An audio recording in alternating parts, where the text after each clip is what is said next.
Entonces en esta noche voy a estar hablando del título El llamado de Dios, cuarta parte. Jueces capítulo 6, hoy sí que vamos a usar la Biblia. Por eso espero tener el suficiente tiempo para poder enseñar esta noche. El llamado de Dios, cuarta parte. El primero, ¿quién fue?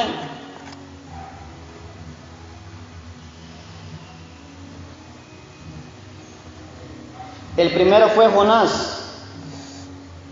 Y vimos que el problema de Jonás era la rebeldía.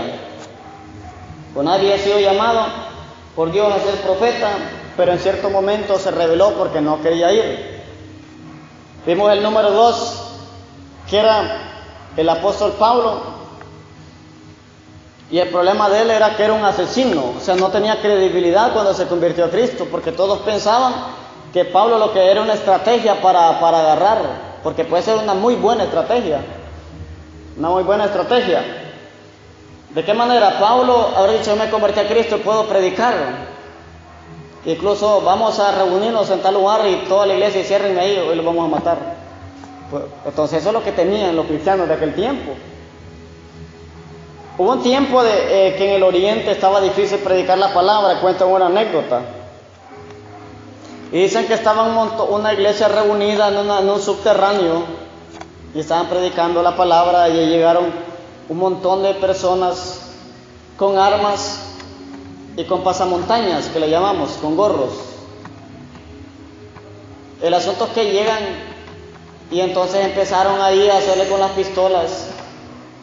Dijeron que si alguien quería renunciar de Cristo, que se saliera. Y sin mentirle, después de estar aquel grupo grande, quedó un poquito.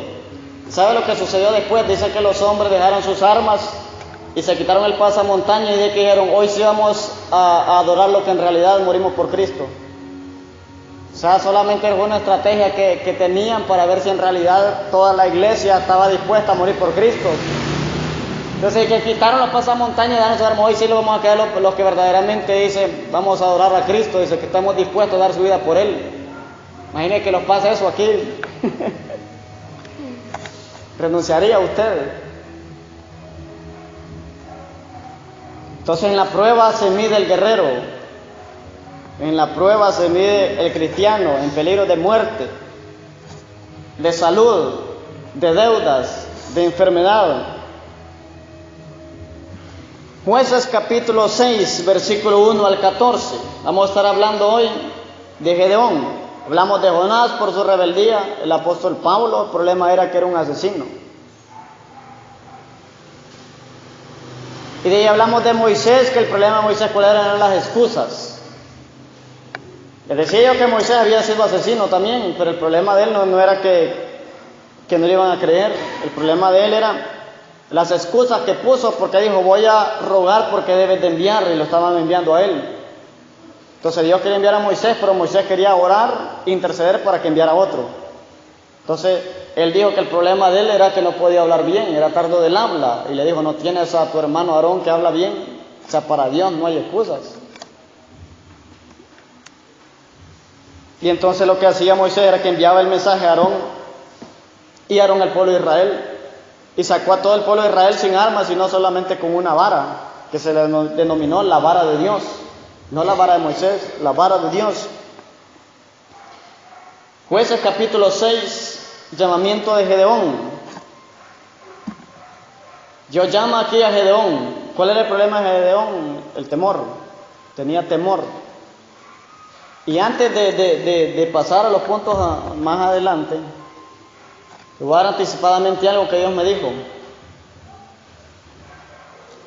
El Señor me dijo: cuando la gente siembra, o sea, crece y prospera financieramente, si no está bajo la voluntad de Dios, los madianitas le van a comer la cosecha. Así me dijo. O sea, si usted prospera mucho, pero se ha apartado de la voluntad de Dios, le voy a decir algo: usted puede meter al banco mucho dinero, y eso me explicaba el Señor. Incluso podemos dejar de servir a Dios y podemos apartarnos y meter en el banco mucho dinero, o levantar un negocio y prosperar materialmente, pero espiritualmente podemos estar muertos. Y el Señor me decía, me ponía un ejemplo sencillo. Muchas veces podemos acumular dinero en los bancos, pero nos viene una enfermedad y nos saca la mitad de lo que hemos guardado. Nos saca la mitad de lo que hemos guardado. ¿Por qué? Porque el enemigo siempre busca saquear nuestras finanzas. Si nosotros, haciendo la voluntad de Dios, somos atacados financieramente, imagínense sin hacer la voluntad de Dios. El narcotráfico crece rápidamente en todas las áreas, pero su alma está comprada. Su alma tarde o temprano, si Cristo no interviene en una persona de esas, su alma va para el infierno, está expuesto a que su familia muera o a que la persona muera. Entonces toda prosperidad en la voluntad de Dios es un éxito, pero toda prosperidad fuera de la voluntad de Dios es una perdición. Es una perdición. Entonces vamos a leer Jueces 6, del 1 al 14. Dice la palabra de Dios: los hijos de Israel, oigamos bien, de inicio, hicieron lo malo ante los ojos de Jehová, y por eso, oigamos bien, y Jehová los entregó en manos de Madián por 7 años, para que no se preocupe de su prueba, mire, por 7 años. Y la mano de Madián prevaleció contra Israel, y los hijos de Israel, por causa de los madianitas, se hicieron cuevas en los montes. Oiga lo que sea, ahí va Gedeón también. Se hicieron cuevas en los montes y cavernas y lugares fortificados.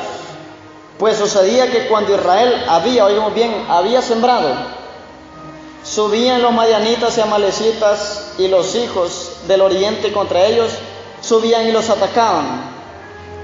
Y acampando contra ellos, destruían, oigamos bien, los frutos de la tierra, hasta llegar a Gaza, y no dejaban que comer en Israel, ni ovejas, ni bueyes, ni asnos, porque subían ellos y sus ganados, y venían en sus tiendas en grande multitud, como langostas, eran muchos.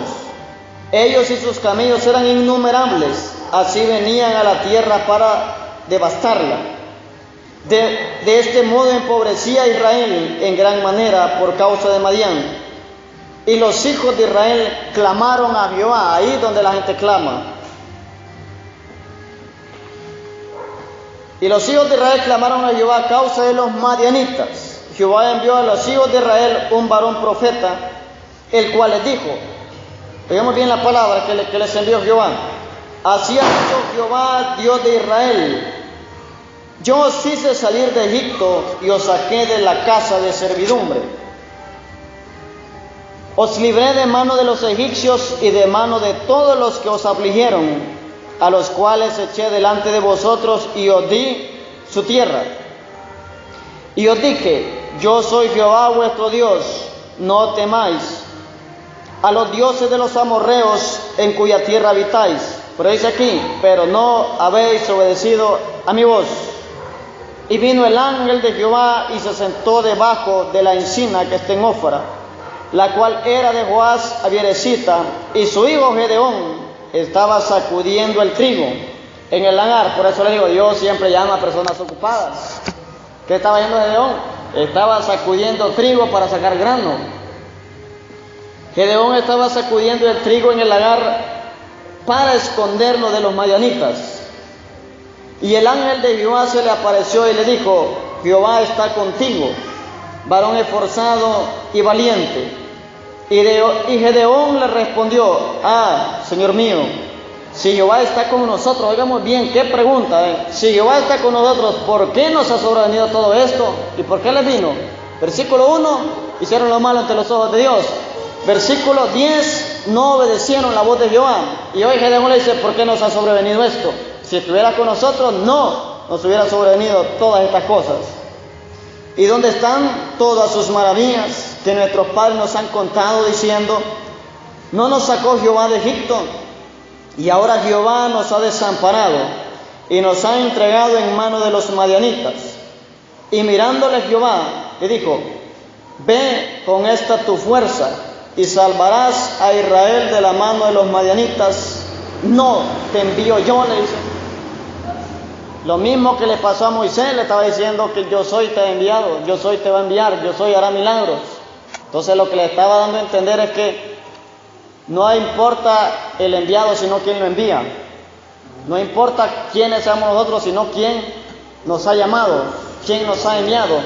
Nosotros no tenemos poder, pero el que nos envía nos da derecho y poder legal para operar en su nombre. O sea, en el nombre de Jesús nosotros tenemos poder para liberar, para restaurar, para aconsejar, para restituir y para devolver todo lo que el enemigo quiera robar. Pero en primer lugar, el Señor tiene que confrontar a una persona para que cambie actitudes.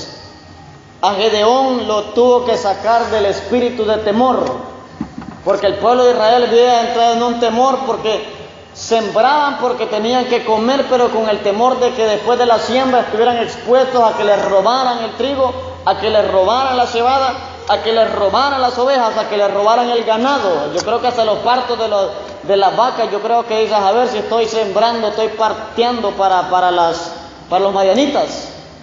Entonces todo lo que las personas sembraban y cosechaban era necesario que se les escondieran en cuevas, porque si no, no comían, si no, eran devastados porque eran como langostas el pueblo de Israel. Escuche, Dios siempre llama a un hombre, a una mujer en tiempos duros y difíciles para que se anime. Dios siempre llama a un hombre, a una mujer en tiempos duros y difíciles. Entre más peor esté nuestra ciudad, Dios llamará hombres y mujeres que estén dispuestos a levantarse contra su familia, contra los ataques del enemigo, porque su familia necesita restauración, necesita liberación, su ciudad. Entonces el diablo se va a levantar en contra de todo lo que le pertenece a usted. Y en primer lugar, su familia es su tierra, su nación es su tierra, su ciudad es su tierra. Por eso le digo, nunca maldiga en el lugar donde se para. Nunca maldiga el lugar donde se crió, nunca maldiga el lugar donde nació. Si Dios hubiera querido que usted hubiera nacido en otro país, ahí nace. Si Dios hubiera querido que naciéramos en Israel, nacemos israelitas, pero Dios quiso que naciéramos en Honduras. Le dijeron una vez a un joven, es que si usted hubiera sido gringo, como decimos nosotros, que si usted hubiera sido norteamericano hubiera salido más guapo, y si Dios lo quería así como nació, en cualquier país hubiera salido igual, porque las características las decidió Dios, no nosotros. En tiempos duros y difíciles para una nación, para un lugar o para cualquier lugar. Escuche, el propósito del llamado es cumplir la voluntad de Dios para un lugar específico. Ese es el propósito de nuestro llamado, hacer la voluntad de Dios, porque Jesús nunca vino a hacer su voluntad. Jesús vino a hacer la voluntad del que lo envió en un lugar específico, Israel. Pero a través de Cristo había una promesa que Dios le había dado a Abraham, que la descendencia de Abraham iban a ser benditas todas las familias de la tierra. Y por la fe de Abraham, por la muerte de Jesús, hoy todos nosotros recibimos bendición. O sea, alguien tiene que pagar el precio. El precio que paguemos hoy va a ser la bendición de las generaciones futuras. Le decía el hermano Jesús anteriormente que mientras yo preparo material, los otros pastores solo me van a pedir y yo se los voy a enviar con facilidad, pero estudienlo. No vayan ahí medio dormitados a dar la clase sin estudiar, solo porque el material ya esté hecho. Cada material que yo hago, hoy imparto, lo estudio, lo reviso y lo imparto. Entonces, el precio que pagamos hoy, o sea, los hijos deben hacer cosas mayores que las que sus padres hicieron, pero hay un fracaso en las naciones. Sus padres se sacrificaron para tener su solar, su terreno. Sus padres se sacrificaron para tener una casa. Después de que anduvieron alquilando, sus hijos quedan en casa, pero vienen unos zánganos que vienen y la venden, en vez de tener otra casa u otro solar. Eso sucede, las venden. Entonces, usted haga todo lo que esté a su alcance. Siempre busque prosperar espiritual y materialmente, que no es pecado. Pecado es para qué voy a querer esas cosas. Les he dicho que si usted tiene una casa, el día de mañana no ande diciendo, no, yo no quiero cristianos aquí en esta casa. Hay gente que después de pedir oración por una casa, de pedir un carro, mira, a mí no me anden molestando que ande llevando gente a la iglesia. Sin para la gasolina dan. Y después dije, yo quiero un carro para la obra, pero para las obras de la carne de él.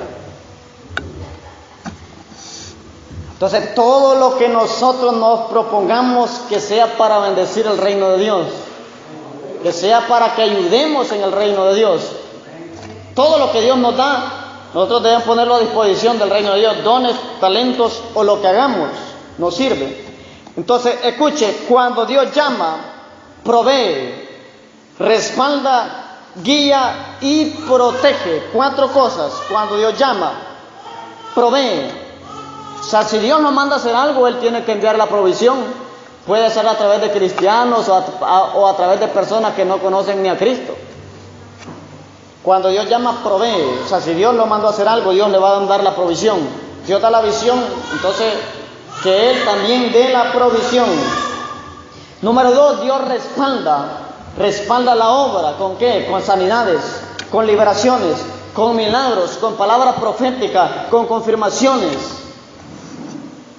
Eso es lo que Dios hace, guía, o sea, Dios dirige al pueblo de Israel para llevarlo a la tierra prometida, lo guió, y lo más importante de todo es la guianza, porque de nada sirve que usted tenga provisión y que tenga respaldo sin guía, porque yo puedo estar respaldado por Dios. Israel fue respaldado por Dios 40 años, pero el propósito de Dios no era 40 años de respaldo, sino ingresarlo a la tierra prometida. Por sus actitudes hicieron que el pueblo anduviera en círculo alrededor de todo el desierto. Tenían respaldo, tenían provisión, tenían guianza, pero era necesario un sometimiento, columna de fuego y columna de nube, pero era necesario un sometimiento para que Dios avanzara. Y el último, protege. Dios provee, Dios respalda, Dios guía y Dios protege. Ninguna arma forjada contra un hijo de Dios prospera. Se podrán levantar 1000 a tu contra, pero 10,000 caerán a su lado. Nadie va a tocar un hijo de Dios, y si lo toca es porque Dios quiere enseñarle algo. Les decía que me han puesto pistolas en la cabeza, pero una cosa es que le saquen un susto y otra cosa es que lo maten. Pero ahí donde se conoce el cristiano, cuando diga, para mí el vivir es Cristo y el morir es ganancia. Lo diría usted con una pistola en la cabeza. A que del púlpito es fácil decirlo, para mí el vivir es Cristo y el morir es ganancia. Pero que tenga una pistola en la cabeza, ahí se ve si es cierto. Ahí se ve si es cierto. Pero si sufrimos por causa de Satanás, ¿por qué no vamos a sufrir persecución por causa de Jehová? ¿Por qué no vamos a sufrir por causa de Dios? Si hay gente que le echó unos carrerones después de venir de las discotecas, si hay gente que aceleró su carro saliendo huyendo porque le salió una banda armada ahí después de venir de centros de prostitución, de discotecas, de lugares, porque la gente cuando hay una vigilia que es muy tarde, todavía está peligroso, pero cuando se descarrean se van a meter a la disco y no dicen que es muy peligroso. Ahí sí hay peligro porque ya está sin cobertura, solo está con la misericordia, que es diferente. Lo que Dios hizo en Gedeón es darle confianza, porque Gedeón y el pueblo de Israel tenían temor, o sea, donde hay temor no hay confianza.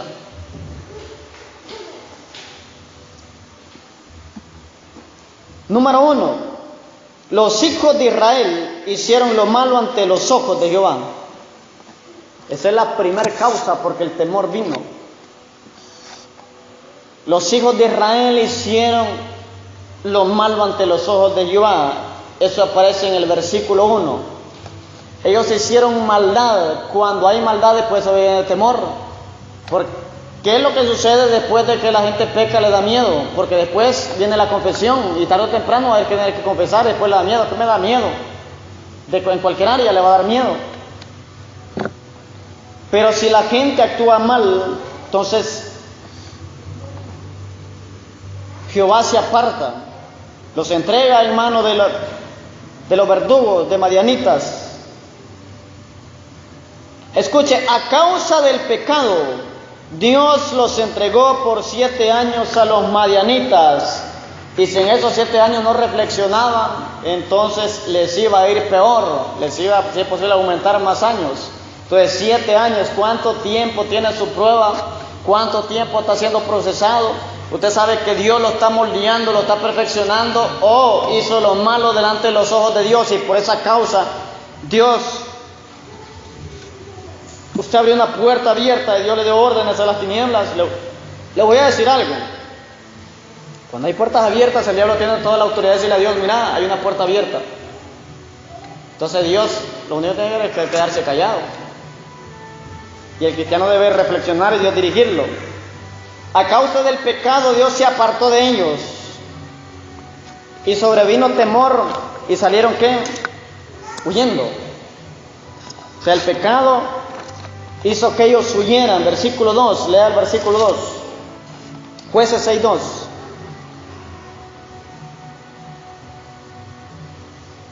Dice, y la mano de Madián prevaleció contra Israel, y los hijos de Israel, por causa de los madianitas, se hicieron cuevas en los montes. ¿Qué era una cueva? Sí. Se hicieron cuevas en los montes y cavernas y lugares fortificados. O sea, ellos dejaron sus casas, dejaron su región y se fueron a las montañas donde no les iban a quitar lo que les pertenecían. O sea, andaban huyendo. ¿Pero por qué? Por la maldad que había en su corazón. Ahora, ¿qué significa la palabra temor?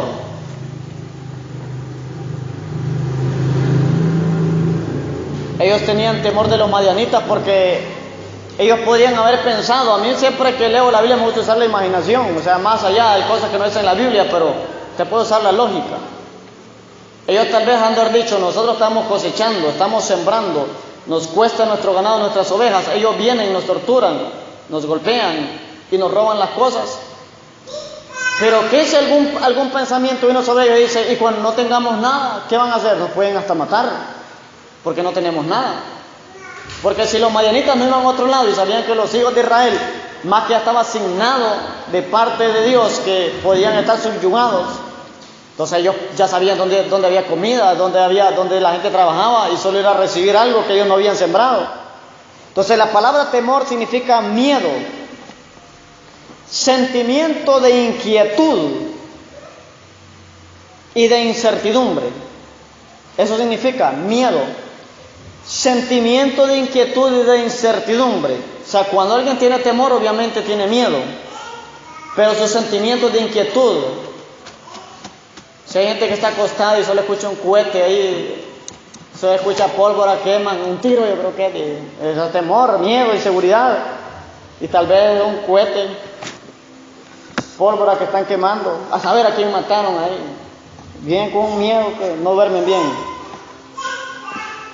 Sentimiento de inquietud y de incertidumbre, o sea, de inseguridad. La gente no está segura. Y el pueblo de Israel no tenía protección. El pueblo de Israel estaba en las cuevas y estaba inseguro, porque en cualquier momento los madianitas llegaban y les robaban todo. La desobediencia es una puerta abierta al enemigo, por eso debemos obedecer. La desobediencia es una puerta abierta al enemigo y la desobediencia trae inseguridad, temor e incertidumbre. O sea, el temor inicia por una desobediencia. Que cuando usted se va para algún lugar sin permiso, ya sea el trabajo, la casa, en cualquier lado se va, usted después ¿con qué llega? ¿Con valentía? No, va con miedo. Pregúntenle a Junior. Pregúntenle a Junior. Usted va con miedo. ¿Por qué? Porque todo acto de desobediencia, después cuando se analiza, produce miedo, produce temor.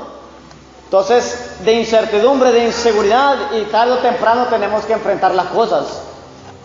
Punto 2. Número 1, el pueblo de Israel hizo lo malo ante los ojos de Jehová. Punto número 2, el pueblo de Israel empobrecía. Oiga lo que lo llevó el temor y la desobediencia. Empobrecía. Versículo 3.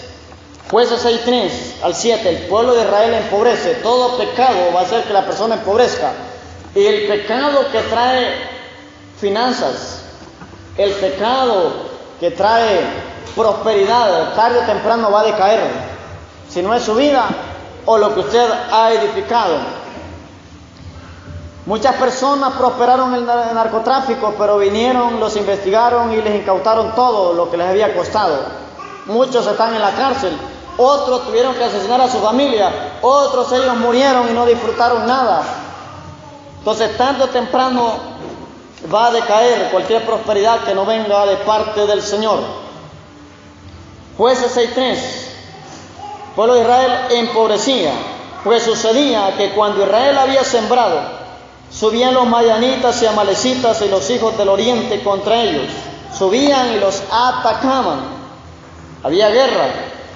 Y acampando contra ellos destruían los frutos. Oiga muy bien, no se los robaban, también destruían por pura gana.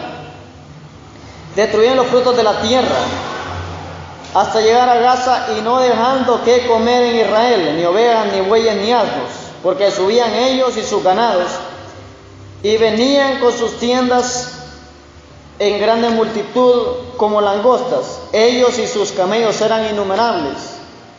Así venían a la tierra para devastarla. De este modo se empobrecía Israel en gran manera por causa de Madián, y los hijos de Israel clamaron a Jehová. ¿Por qué clamaron? Clamaron a causa de los madianitas, de la opresión que había. Entonces el pueblo de Israel vino a caer en empobrecimiento porque hicieron los malos delante de los ojos de Jehová. Cuando sembramos en desobediencia, cosechamos para otro, me dijo el Señor. Oigan muy bien. Cuando sembramos en desobediencia, cosechamos para otro. El pueblo de Israel sembró, pero su desobediencia que había estado en su corazón contra Jehová hizo que ellos sembraran, que recibieran para otros. ¿Cuántas veces en desobediencia, en resentimiento, la gente puede guardar, pero solo guarda dinero para tratamientos, artritis, diabetes o cualquier tipo de enfermedad que son originarias a causa del resentimiento, la falta de perdón? O sea, cuando una persona no perdona a otro, está en desobediencia, es una puerta abierta, y al no estar en desobediencia va a empobrecer salud, finanzas o cualquier cosa. Entonces muchas veces el dinero solo son para tratamientos carísimos. La gente trabaja y trabaja, nunca prospera, cada vez empeora la situación por causa de la desobediencia.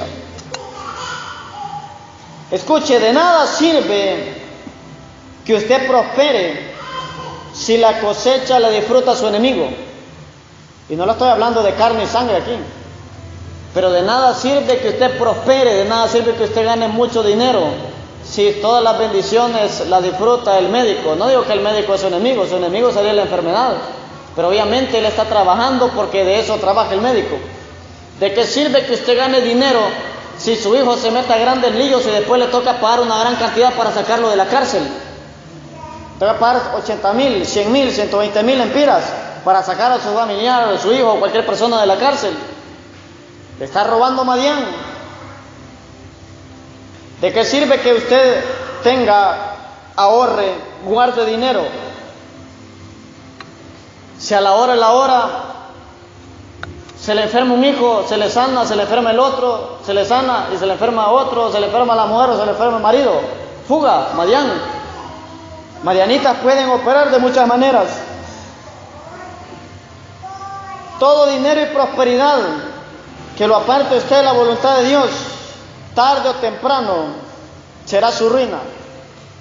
Será su ruina. A muchos el dinero los ha levantado, pero cuando no ha venido de parte de Dios, ahí empieza su ruina, ahí empieza su caída.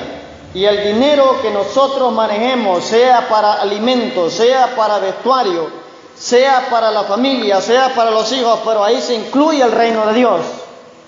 Ahí se incluye la casa de Dios. Ahí se incluye hacer la voluntad de Dios. Entonces el pueblo de Israel llegó a una extrema pobreza, que todo su esfuerzo vino para los madianitas.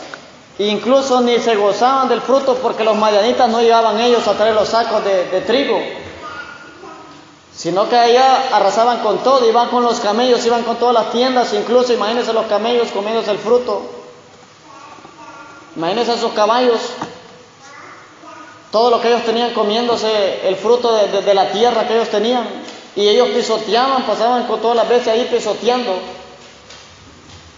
la cosecha de los israelitas. O sea, destruían todo. La Biblia no lo dice, pero si ellos hubieran tenido casas o champas así, chozas, le hubieran metido fuego también y hacer otra. Pero como ellos vivían en cuevas, no podían quemarlos. Vivían en lugares fortificados, no podían quemarlos. Pero si ellos hubieran quedado en un lugar o alguna champa, una choza o de palmas o algo, se las queman. Tal vez usted ha visto películas que hay indios o personas que van y les atacan su tribu y todo, eso es lo que hacen. Los maltratan, les roban el botín, comida, joyas y todo. Les queman sus hogares y se van. Y después aquellos se van alegres. Entonces siempre gana el más fuerte. Pero la Biblia dice que hay uno más fuerte. Pero cuando nos conectamos del más fuerte, nosotros perdemos. Y el pueblo de Israel se desconectó del Dios fuerte. Entonces por eso se hicieron débiles. Por eso el Señor dijo, diga el débil, fuerte soy, pero cuando Él es nuestra fortaleza. Punto 3. Escuche, a causa del clamor, Dios envía un profeta. A causa del clamor, Dios envía un profeta. Versículo 7. A causa del clamor, Dios envía un profeta. Y el profeta obviamente llevaba palabra de parte de Dios. Y dice el versículo 7. Y cuando los hijos de Israel clamaron a Jehová a causa de los madianitas, Jehová envió a los hijos de Israel un varón, profeta. Entonces nosotros, si queremos salir de muchas adversidades, debemos de clamar a Dios. Ya sea que Dios nos envíe un profeta o ya sea que Dios nos hable a nosotros. Estos clamaron y todavía no sabían Jeremías 33:3. Yo creo que Jeremías no había nacido. Y ellos clamaron y dice que les fue enviado un varón profeta. ¿Pero para qué? Para enseñarles cosas grandes y ocultas que ellos no sabían. Pero lo que el profeta llevó era un mensaje recordado de cómo lo había sacado de Egipto. Por eso Dios muchas veces recuerda el pasado.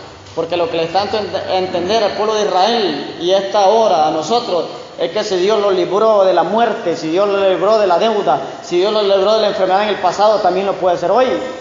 Y Dios les enseñó cómo lo había sacado de Egipto para decirles, si yo lo saqué de Egipto, yo también lo puedo librar de manos de los madianitas. Gracias a Dios nunca le digo, no le digo ahí, pero es que Moisés era otro rollo, como vimos aquí. Y así como nosotros. Moisés sí, porque Moisés te creía y yo no tengo fe. Gracias a Dios nos salió alguien diciendo así. Creo que a Dios le da ganas de pegarle en la cabeza, ¿va? No te envío yo. Entonces, a causa del clamor es enviada la palabra profética. O sea, si queremos que la revelación venga, nosotros clamemos, oremos, pidamos el favor y la guianza de Dios. Dios no hará nada, dice la palabra, sin antes enviar su palabra por un profeta. O sea, Dios no hará nada. Amós 3:7 dice, porque no hará nada el Señor si antes revelar su secreto a sus siervos los profetas. Entonces Dios tiene que buscar a alguien en quien depositar un mensaje. Ese que tiene el mensaje lo lleva y la gente debe poner por obra el mensaje de Dios. Pero aquí vemos algo extraordinario. Dios lo quiere usar a usted. Dios lo quiere usar a usted. Tal vez usted ha leído este pasaje muchas veces, pero aquí dice que fue y envió un varón profeta. Pero ¿por qué ese profeta no lo mandó a liberar? Nunca se ha preguntado eso usted, ¿verdad? Porque el llamado era para Gedeón. E incluso ese profeta se puede haber movido más alto que Gedeón, pero Dios quería que Gedeón liberara al pueblo, no ese profeta. Y ese profeta solo fue dar la dirección. Ese profeta solo fue recordarles palabras y les llevó el origen de las maldiciones que cayeron sobre ellos por 7 años. La raíz del mal que ha venido sobre ustedes ha sido porque desobedecieron la voz de Jehová. El Señor los sacó de tierra de Egipto, de casa de servidumbre, pero se han apartado de Jehová y desobedecieron su voz. Por esta causa, Madián está contra nosotros. Que Dios envió la palabra por el varón profeta y llamó a Gedeón. Llamó a Gedeón para librarlo. Entonces necesitamos la voz profética. Entonces los profetas son necesarios en todo tiempo. Escuche, los profetas son necesarios en todo tiempo, pero se necesitan más para los tiempos difíciles. Necesitamos profetas que nos ayuden a administrar nuestra economía. Necesitamos profetas que nos ayuden a administrar las riquezas. Necesitamos profetas que nos ayuden a administrar los momentos de pobreza o de deuda, que nos den una dirección. ¿Por qué razones ha estado sobreviniendo esto? José era un tipo de varón profético, un profeta de Dios. Y a Faraón le dijo, vienen 7 años de abundancia y vienen 7 años de escasez. Los años de abundancia diezma la parte de las cosechas y guárdalas en graneros para los tiempos de escasez. Entonces vemos que necesitamos profetas en la abundancia y necesitamos profetas en la escasez. Y le dijo, envía a un hombre así como yo. Le dijo, busca varones sabios, busca a alguien prudente e inteligente para que te aconseje. Y el Faraón le dijo, ¿quién más voy a buscar que a ti? Entonces necesitamos los profetas son necesarios en todo tiempo, pero el profeta debe ser temeroso de Dios, debe estar conectado con Dios, debe de leer mucho la Biblia. Profetas que solo quieren revelación y nunca los miro con la Biblia abierta. Y digo, ¿qué profetizan estos varones? La mejor profecía es la Biblia. De eso, toda profecía yo puedo juzgarla. Mis parámetros deben estar en la palabra escrita. El profeta le recuerda las promesas, alinea al pueblo a volver a la voluntad de Dios, y eso es lo profético. Alinear al pueblo, hacer la voluntad del Padre, hacer la voluntad de Dios. Y el pueblo de Israel empobrecía, escuche, por no haber obedecido a la voz de Dios. Y el Señor me decía esta cosa, hay mucha diferencia entre escuchar y obedecer. Ellos escucharon la voz de Dios, pero no la obedecieron. ¿Cuántos pueblos están escuchando la voz de Dios a nivel nacional e internacional? ¿Cuántas personas me escuchan el mensaje de Dios? Pero hay una diferencia entre que lo escuche, otra cosa es que lo obedezca. Entonces, para Dios vale más la obediencia. Para Dios vale más que nosotros obedezcamos su palabra, obedezcamos su mensaje, obedezcamos lo que el Espíritu del Señor nos dice. Y eso es lo que Dios quiere, obediencia más que sacrificio, hacer su voluntad más que la nuestra, seguir adelante sin desmayar, seguir adelante sin mirar hacia atrás. Y eso es lo que nosotros debemos entender, de que necesitamos la revelación fresca hoy, necesitamos que Dios nos hable, necesitamos que Dios llame a hombres, pero con revelación, con poder del Espíritu Santo, pero temerosos de hacer la voluntad de Dios, temerosos de que el pueblo, cuando se desalinea el propósito de Dios. Pero ¿por qué Dios no envía abundante revelación hoy? Porque el pueblo es indiferente. O sea, cuando hablo del pueblo, no me hablo del pueblo general, sino del pueblo que Dios llama.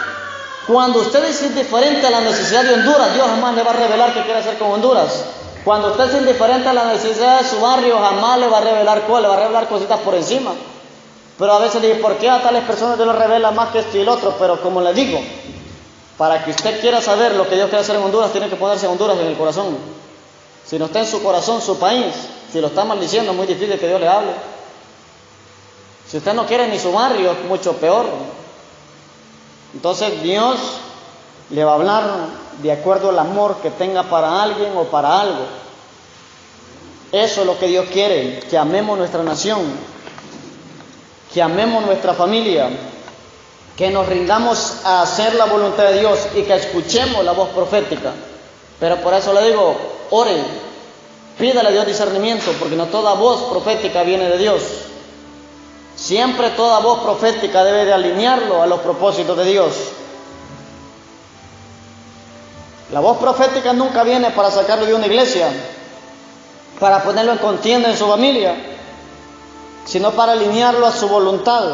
Nunca escucha el consejo de una gente seca, sin vida espiritual, sin congregarse.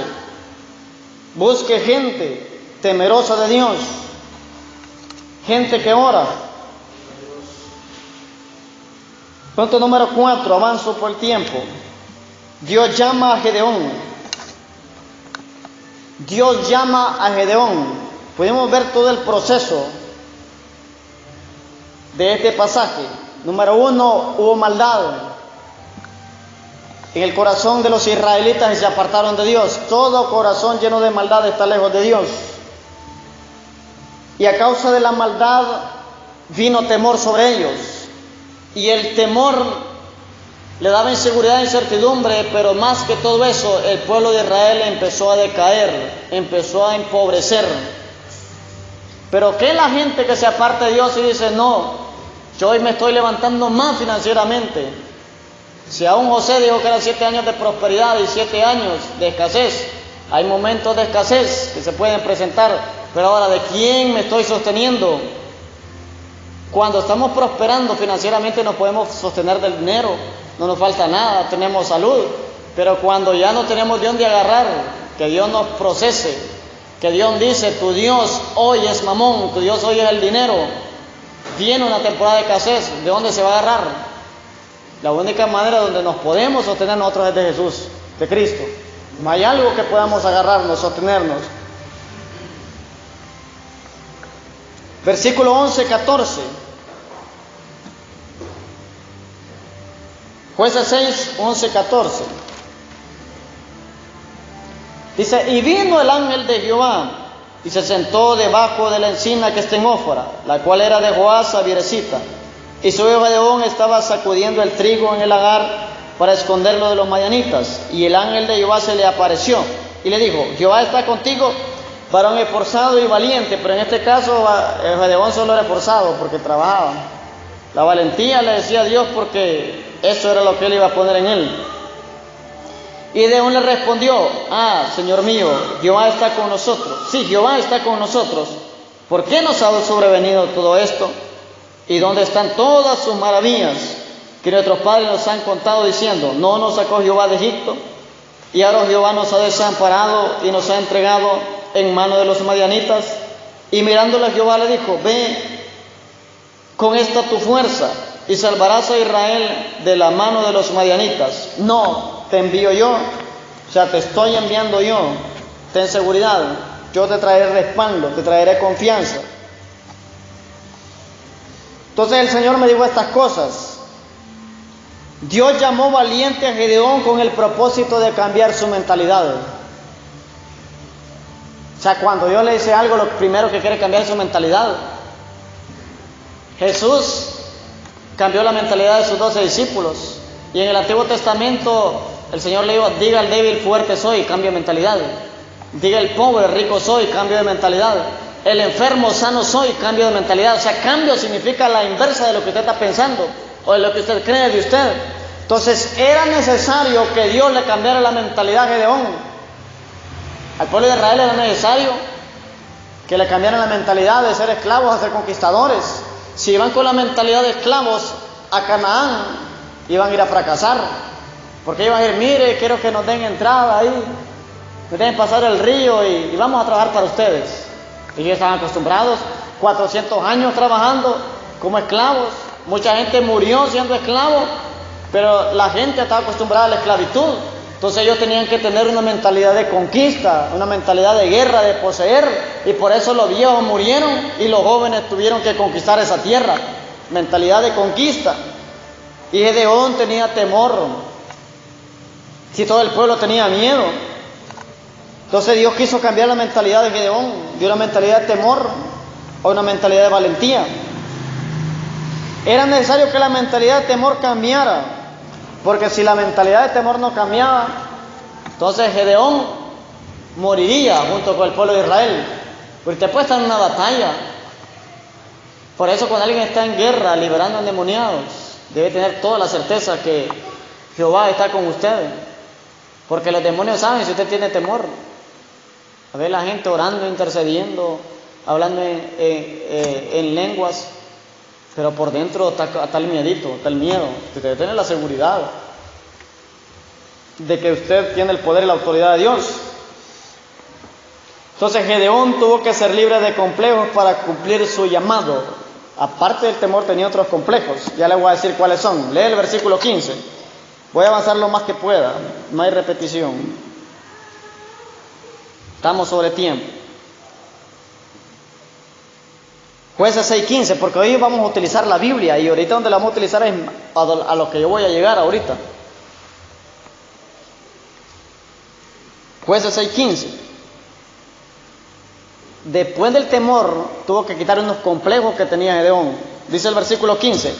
Entonces le respondió: ah, Señor mío, ¿con qué salvaré yo a Israel?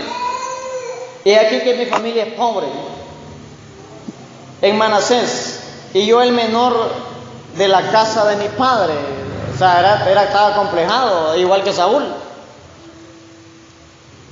Pero dos cosas tuvo que cambiar el Señor. Número uno, Él dijo que soy pobre. ¿Qué significa ser pobre? No va a decir que no tener nada. Lo que daba a entender Gedeón era que no tenía influencia, porque para derrotar a Madián necesitaba que alguien lo siguiera. No, me hubiese arruinado, que como si no tienen nada.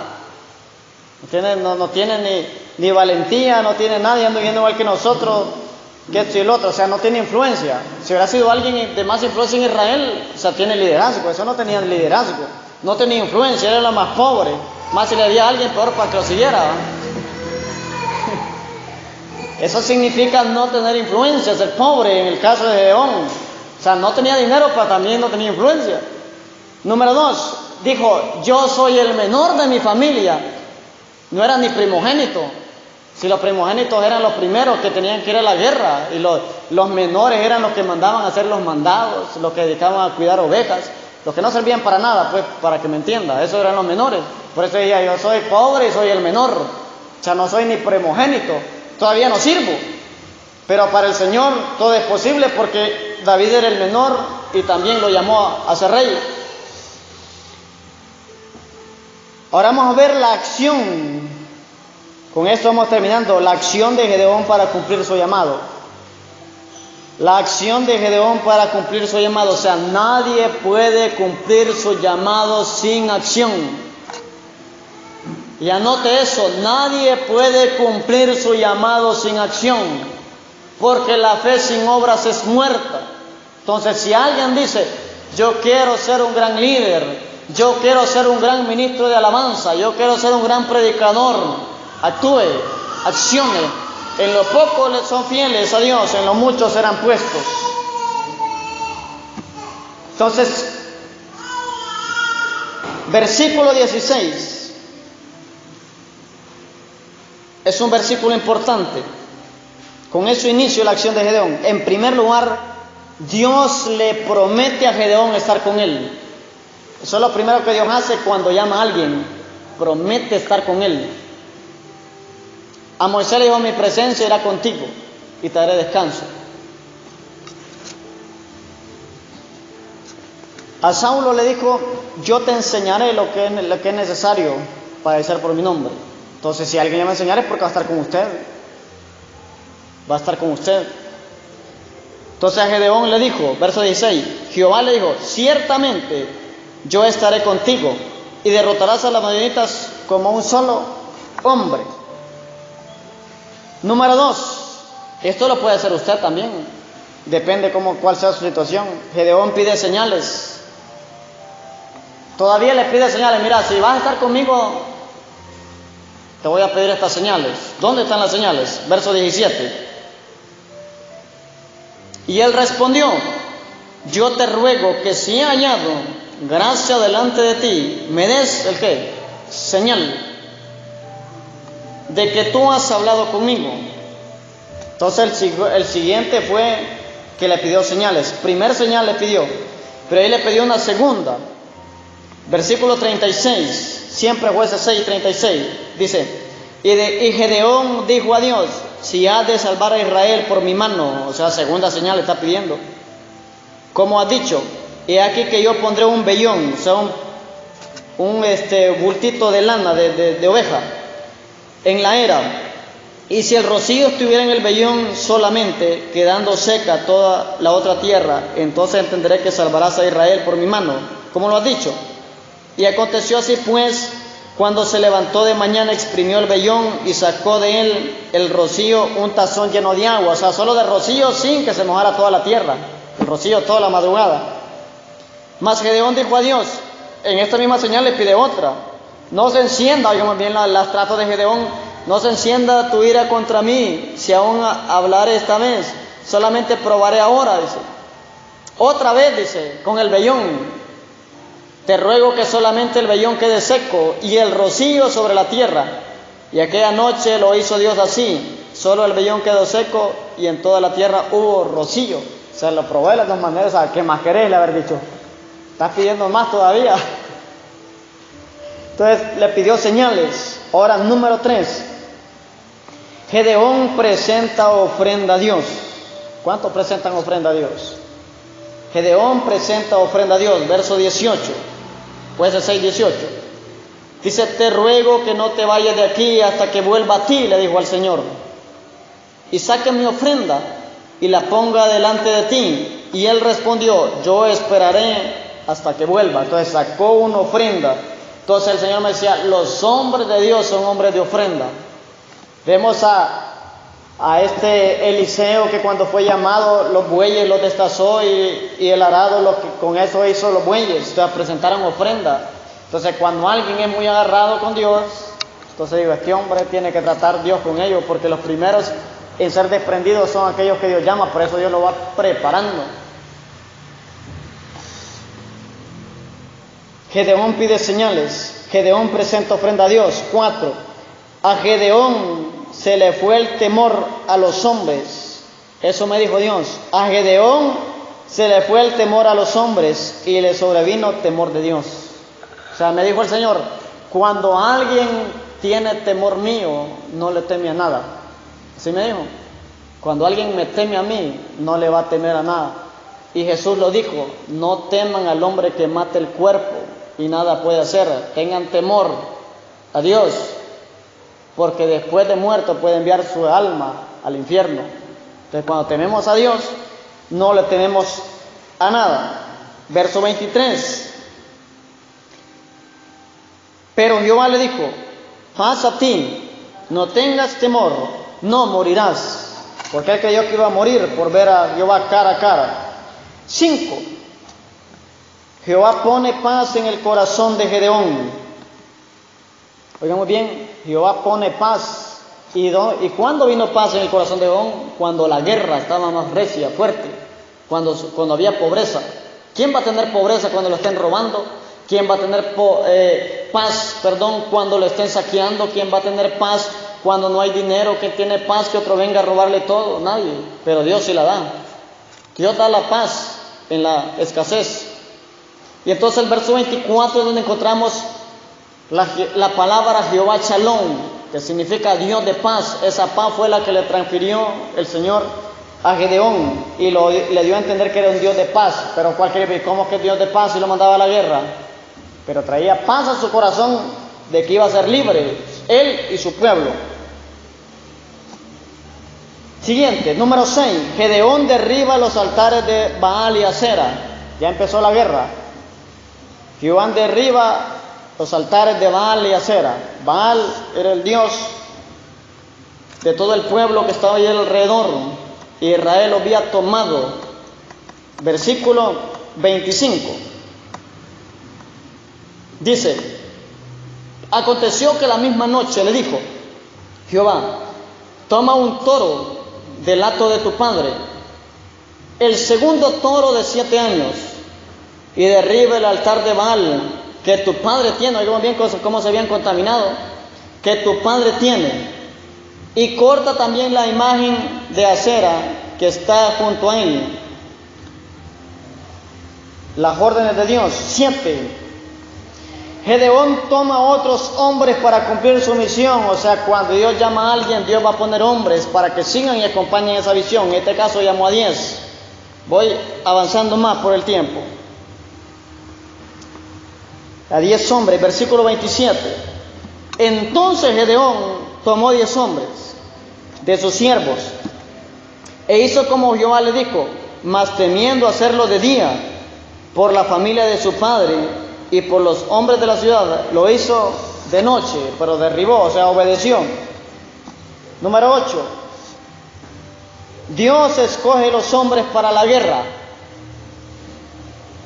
Dios escoge los hombres para la guerra. Y Dios me dijo, aquí es donde el pueblo debe tener mucho cuidado y madurez, porque hay sectores donde no todo el pueblo puede ir y hay otro pueblo que sí. Entonces, Jueces 7, busque Jueces 7.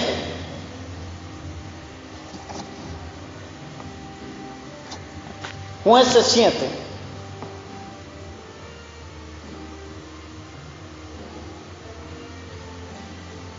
Versículo 4 al 7. Dice: y Jehová dijo a Gedeón: aún es mucho el pueblo, llévalos a las aguas, y ahí te los probaré. Para la guerra a veces Dios prueba. Y del que yo te diga, escuche, y del que yo te diga, vaya este contigo, irá contigo. Mas de cualquiera que yo te diga, este no vaya contigo, el tal no irá. No, yo no vuelvo a esa iglesia. El pastor le dijo a tales hermanos que fueran y a mí no me tomó en cuenta. Pero imagínense lo que dice aquí. Dirección de Dios. Entonces, ya versículo 5, entonces llevó el pueblo a las aguas, y Jehová dijo a Gedeón: cualquiera que lamiere las aguas con su lengua como lame el perro, a aquel pondrás aparte. Asimismo, cualquiera que se doblare sobre sus rodillas para beber. Y fue el número de los que lamieron, llevando el agua con la mano a su boca, 300 hombres. Y todo el resto del pueblo se dobló sobre sus rodillas a beber agua. Entonces Jehová dijo a Gedeón: con estos 300 hombres, oigan muy bien, con estos 300 hombres que lamieron el agua os salvaré, y entregaré a los madianitas en tus manos, y váyase toda la demás gente, cada uno a donde, a su casa, a su lugar, váyase. Qué montón de resentidos, pero no resentidos, ahí tienen que tener mucha madurez. Pero Dios les dijo la dirección.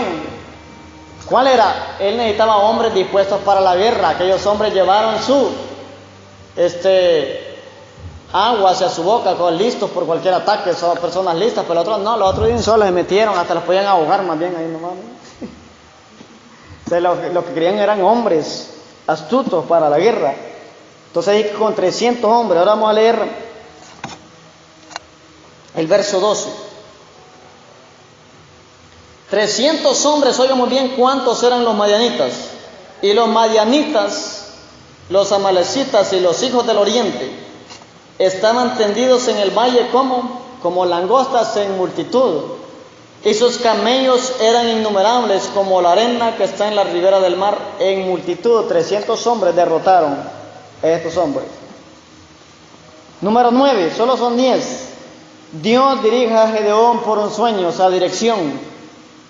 Versículo 13 al 17. Dios dirige a Gedeón por un sueño. Hay momentos que a usted le toque pelear por su familia, por su negocio, por sus finanzas, y Dios tiene que dirigirlo, ya sea a través de sueños, a través de visiones, a través de un profeta, pero Dios jamás va a dejar un hijo desamparado, sin dirección. Dice el 13: cuando llegó Gedeón, he aquí que un hombre estaba contando a su compañero un sueño, diciendo: he aquí yo soñé un sueño, veía un pan de cebada que rodaba hasta el campamento de Madián, y llegó a la tienda y la golpeó de tal manera que cayó y la trastornó de arriba abajo, y la tienda cayó. Y su compañero respondió y dijo: esto no es otra cosa sino la espada de Gedeón, hijo de Jonás, varón de Israel. Dios ha entregado en sus manos a los madianitas con todo el campamento. Cuando Gedeón oyó el relato del sueño y su interpretación, dice, adoró, y vuelto al campamento de Israel, dijo: levantaos, porque Jehová ha entregado el campamento de Madián en vuestras manos. Y repartiendo los 300 hombres en 3 escuadrones, iban de 100 en 100, dio a todos ellos trompetas en sus manos y cántaros vacíos con teas ardiendo dentro de los cántaros. Y les dijo: miradme a mí y haced como hago yo. He aquí que cuando yo llegue al extremo del campamento, haréis vosotros como hago yo. Imagínense cuándo va a caber en nuestra mente de que con cántaros y con teas encendidas 300 hombres van a ir a destruir a 500,000, una aproximación. En nuestra mente es imposible, pero con el poder de Dios todo es posible. Y ahí se cumple la palabra, los vas a derrotar como un solo hombre. Como que los madianitas, los amalecitas y los hijos del oriente eran uno solo, a pesar de gran multitud. Y el último, Gedeón derrotó y subyugó a sus enemigos. O sea, Dios le dio victoria. Jueces 8:28, con eso cerramos. Jueces 8:28, y con esto le quiero decir, cuando tiene el temor de Dios, ningún enemigo va a prevalecer en su contra. Ninguna arma se va a levantar en su contra. El temor de Jehová es el principio de toda sabiduría. Gedeón derrotó y subyugó a sus enemigos porque perdió el temor a los hombres y en su corazón vino el temor de Dios. Entonces Gedeón venció el temor. ¿Cuántos de ustedes han tenido temor? Entonces Jehová hace valiente al temeroso. Jueces 8:28 dice: así fue subyugado Madián delante de los hijos de Israel, y nunca más volvió a levantar cabeza, y reposó la tierra 40 años en los días de Gedeón. Oigan muy bien, 40 años, póngase de pie. 40 años reposó, tuvo descanso el pueblo de Israel, después de 7 años de opresión. Israel estuvo en el desierto 40 años. Gedeón, por su obediencia al llamado, hizo que el pueblo reposara 40 años. Pero fueron oprimidos 7 años a causa de la obediencia. Ahora, con esto cierro. ¿Por qué nos sale mejor que obedezcamos a Dios y teniendo 40 años y más de reposo a tener 7 o más años en desobediencia y que nos roben nuestra siembra, nuestra cosecha? Entonces hoy es necesario que todo temor salga de nosotros. Durante el temor esté sobre usted. A mí me da miedo hablar en público con cosas sencillas. A mí me da miedo que al salir de las reuniones algún día me asalten. A mí me da miedo que algún día mis hijos se pierdan. Hay que orar por ellos para que no se pierdan. Entonces todo síntoma de temor es de cortarlo, de cancelarlo. Si tenemos miedo a la guerra espiritual, es que me da miedo orar por gente endemoniada, por gente enferma. Más va y me enfermo yo. Usted tiene autoridad en Jesús. Tiene autoridad en el nombre del Padre, del Hijo y del Espíritu Santo. Usted no debe tenerle temor a nada. Dios le da autoridad para hollar serpientes y escorpiones. Toda fuerza que se levante en contra de su vida y su familia. Entonces, Jonás tenía problemas con la rebeldía. Dios lo alineó a su propósito. Saulo tenía problemas con su credibilidad, era un asesino, no tenía credibilidad ante el pueblo. Moisés tenía complejos y excusas, no podía hablar bien. Ahora Gedeón era un hombre que tenía miedo porque estaban siendo subyugados por madianitas, los amalecitas y los hijos del oriente. Pero Dios le dijo: varón esforzado y valiente, y eso nos está diciendo Dios hoy. Varones esforzados y valientes van a derrotar a todo el que se levante en contra de ustedes como un solo hombre.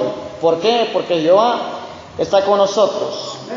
Oremos. Padre, en el nombre de Cristo,